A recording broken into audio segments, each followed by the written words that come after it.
Hi guys, just wanted to make a fast video for Mr. Peaceman. I noticed that he made a video and he's talking about me. I feel so honored, Mr. Peaceman, but also a little confused. Let's see what you have to say that is so confusing. Sure of that. So IC has commented on one of my Let's see. which I think is the Let's see. in the name of Allah, the most beneficent, the most merciful, welcome to all of you. Thank you. One day ago, I received an email from YouTube that a certain IC, Yeah. which I think is the same person, Investigate Islam, under another What? nickname. What? But I'm not sure. What? No. Mr. Peaceman, please. If I sound like a man, honestly, I should kill myself. Really? You know, all you need to do is your own little investigation, Mr. Peaceman, to discover who is icy. Because I'm not Investigate Islam. If I sound like Mr. Investigate Islam to you, we got problems.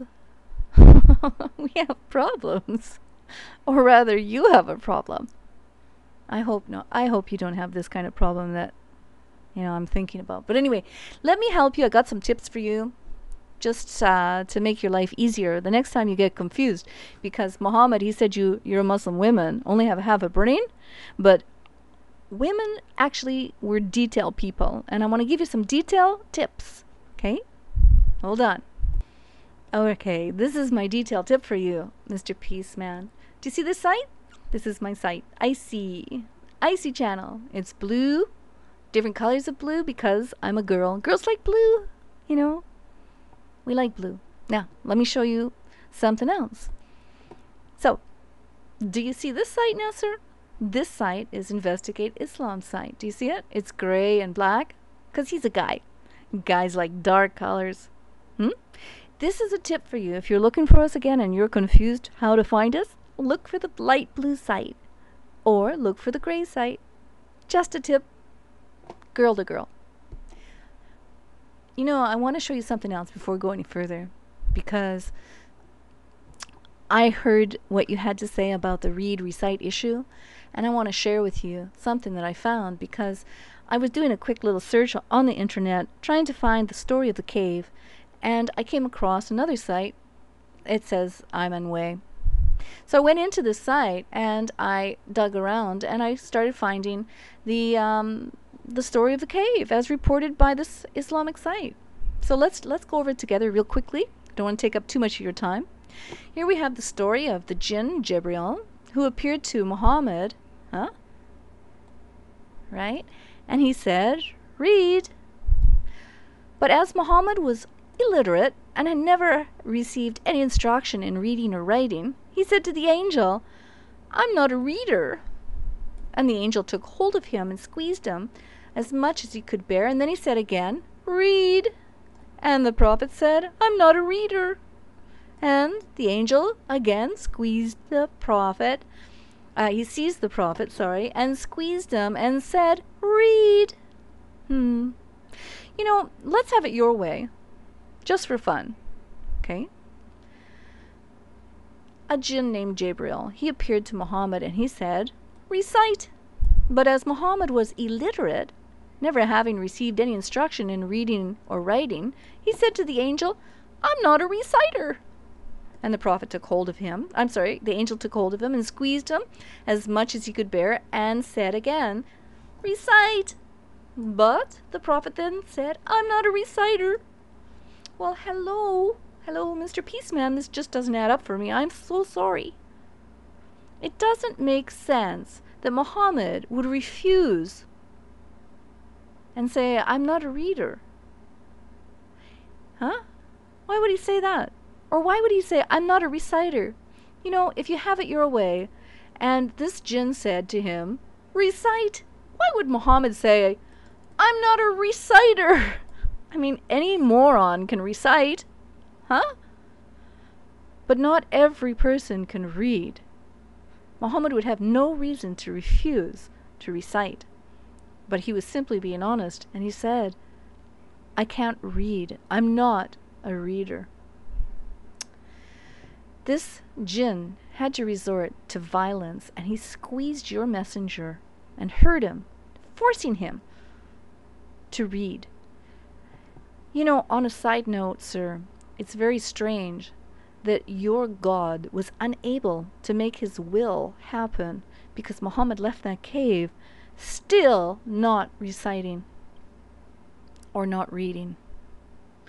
If my Lord said to me to do something, you can bet your bottom that I'm going to be able to do it because God can make all things happen. False gods, they can make nothing happen. And Muhammad ran from the cave still not being able to recite or read. Have it your way. He refused and he said, I can't. I can't. Your Muhammad was stronger than your Allah. And by the way, let me go on here. Down at the bottom it says that your God, he taught by the pen. Well, if you're reading or writing, I connect it more to the pen than reciting. And Muhammad said, I can't read. Because he was illiterate, he never received any instruction in reading or writing. But your Allah, he taught by the pen. It's kind of interesting. It fits better than what you're trying to tell people. You know, I got a new question for you. I don't want to go on with this anymore because it's actually, it's a tired subject. But I want to ask you something, and I hope that you can answer me because you're the smart guy. I'm just a Western girl. So I want to draw your attention here to something else, and I want to ask your opinion of it, if you don't mind, sir. This here is a picture of an eye, a woman's eye, and it has makeup on. Nice eyeliner on her eye. Do you see that, sir? Well, eyeliner is a makeup which is used to define the eyes and is to change the perceived shape or to create a certain mood. This is what eyeliner does. Black kohl contour may change the entire look of the face, and it causes the eyes to just pop out, which is very alluring for men. Very alluring for men to have a woman's eyes pop out in their face. Muslim women, they wear the hijab and the niqab, and you know they're covered head to toe, but they wear a lot of black makeup because it's the only thing that they can show of themselves, and it causes their eyes to just pop out for the men, and it attracts the men to them. Now I want to know, sir, I want to know why Muhammad wore makeup. I want to understand. I can know and I understand that Muhammad only had revelation come to him when he was wearing his wife's clothes, and I know that he dyed his hair among other things. But I want to deal here just with the makeup part. And you, sir, recognize this site as the official government website from Saudi Arabia, and I saw you use it yourself, so therefore you trust it.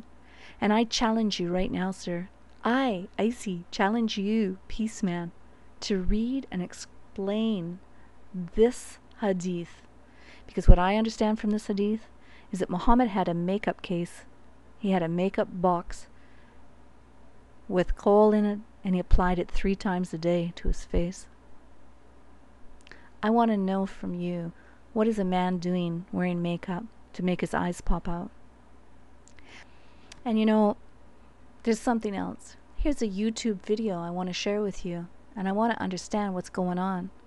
This man here in this YouTube video, he's showing relics of Muhammad in Egypt. You can see the boxes in the background. He has different artifacts that belonged to your leader Muhammad, and this one that he's presenting itself is Muhammad's makeup applicator is in this box. The stick that Muhammad used to apply his black makeup to make his eyes pop out and become alluring. So you can watch that video later yourself. Okay? And I want to share more. I want to understand, honestly I do, what any man is doing wearing makeup. Do you wear makeup yourself, sir? Do you make your eyes pop out? And what's the purpose of that? You know, Muhammad didn't like women to change their eyebrows and pluck their eyebrows in fear of it being maybe too sexy. He had he had some very strange ideas. But he didn't have a problem with himself wearing sexy eye makeup. Just to make his eyes pop out. Help me to understand why your prophet wore makeup and wore his wife's clothes, please.